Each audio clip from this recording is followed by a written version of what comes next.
So, I started talking about 13 Reasons Why yesterday. I'm just going to kind of continue on that roll.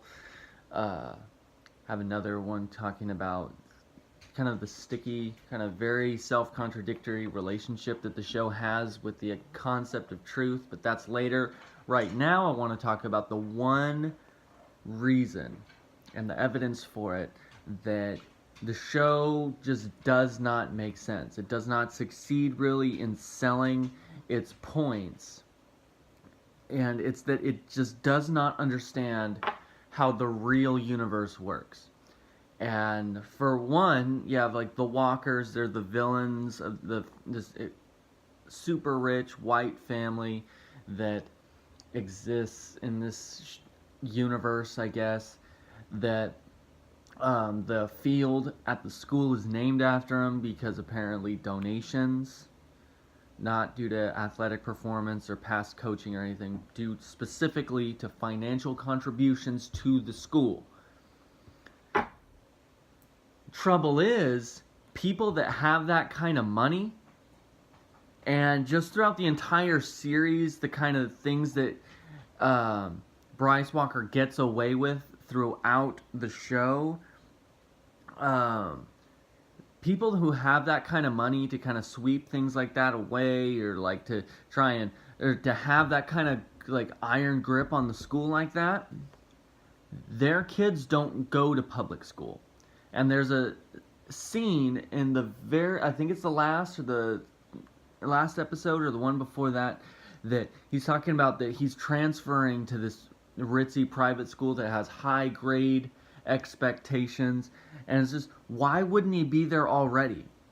The thing is, everyone knows that public schools are crap, that they're not good, that they are not their academics are poor, their behavioral issues and just everything that goes on at public schools is not good. Anytime a public school ends up in the news, it's because of an athletic competition or a drug bust, or one of the teachers have gotten caught in a sex scandal. And that's about it.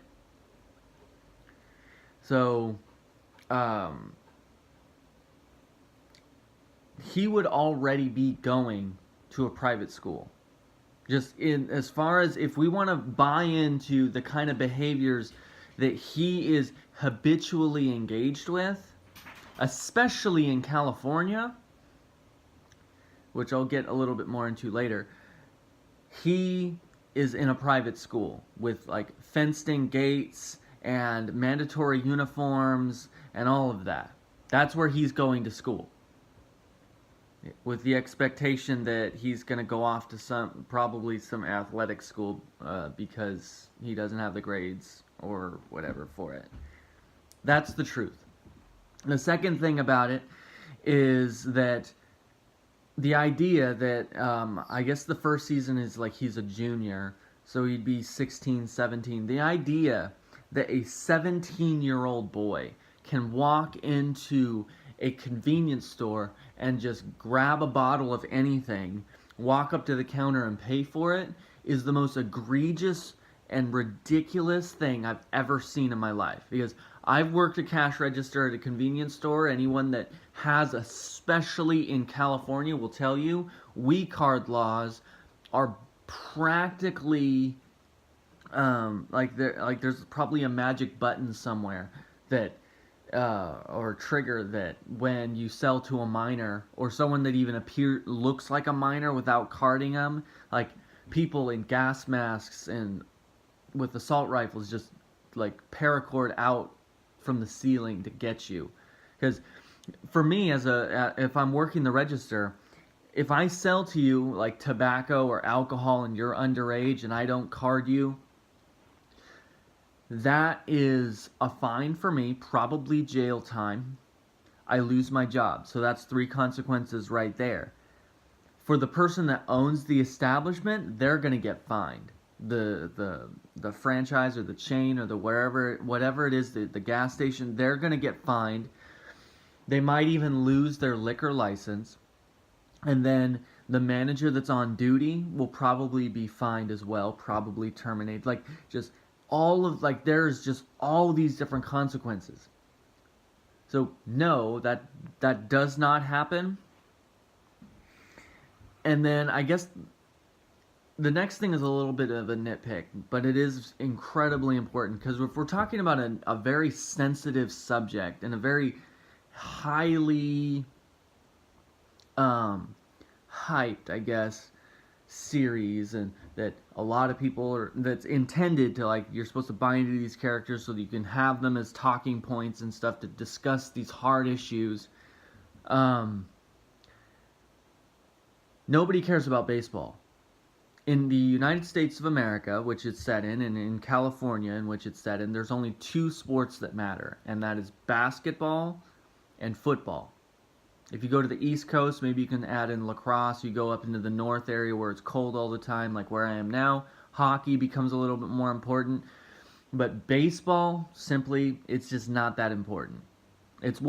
Baseball is the sport that you play during the summer to stay warm, so that you aren't out of shape when it's time to go back in for football or basketball in the fall. Simple facts. So a player who is involved in baseball is not going to have the kind of leverage over a school the way that we're supposed to pretend like the athletes in this show do. Now, towards the end of the second season, you begin to see, well, I guess they're multi-sport athletes, but even then it still doesn't work, because of the fact that Bryce Walker is a wide receiver. Which, if you don't know anything about sports, position is everything. Linemen are, and like basically, the quarterback is really the only player that is has any kind of value in the team. That has any, like, if the quarterback wants to screw around, they're usually going to get, like, Eli Manning has 2 back-to-back seasons of the worst performances of what will likely be ruled mostly a mediocre career, minus a couple of highlights to begin with. So, but the thing is, he's still the starter there. Despite that, he's not been playing well for years, and yet he's still. Blake Bortles is one of the worst quarterbacks of the last generation, and yet he still starts. It's just barely now this year that they're even considering replacing him. But Antonio Brown, who is a generational talent, possibly the greatest wide receiver of all time, starts to act the fool one season, and now he's been brushed off to the side. Le'Veon Bell tries to hold out for his contract in order to get more money, and instead he's being traded this year after not performing at all last year. Like, if you're a running back, if you're a lineman, if you're a tight end, if you're a wide receiver, if you're a safety, or if you're any of those things, you're just not all that important. Same thing with, they try to sell that Bryce Walker is this important because he's a pitcher on the baseball team, but that's not true either. Pitchers are expendable. They'll bring in a lefty or a special off-speed pitcher for just one out, for one matchup. Whereas the catcher in baseball, the only player that's involved with every play is the catcher. He calls every play. He's the one that summons the pitches. Like, he's the glue for the whole team. He calls the whole thing beginning to end. So, if you want to try to sell the idea that a baseball player is going to be this kind of critical, he needs to be the catcher. And then, instead they put the hero guys there or whatever, but then, and if you want to try to say that a kid is this important in a football team, it's not a wide receiver.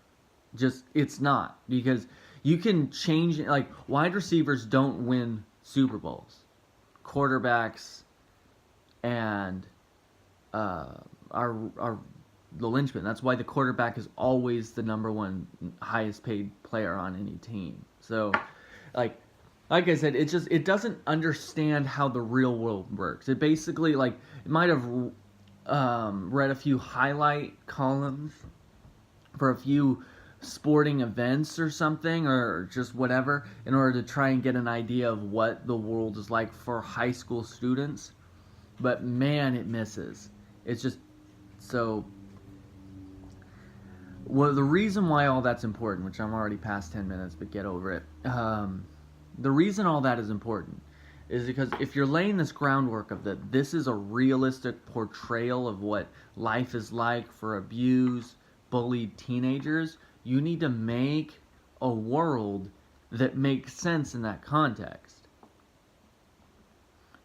For most athletes, even like most athletes don't get high because A, they're tested, and then B, they don't want to affect their performance. The NCAA is very strict about a lot of these kind of things. Like, they don't do these kind of things because of the fact that their future rides for most kids, because the grades aren't there, or scholarship competitions and everything, like their ticket out of whatever hood they grew up in is athletic performance. And so a lot of time they won't smoke. They spend more time in the gym than at home. They get up earlier than anyone else in their family. They stay up later than anyone else in their family. Like, this hard partying athlete really is just not a thing. And the ones that do participate in those kind of behaviors, they end up places like East Mississippi Community College rather than UCLA. So, anyways, I guess all of that to set up the next video that I end up posting. It's going to be the relationship that the show has to truth, which is directly corollary to the relationship the show has to reality. And you'll see what I mean next time.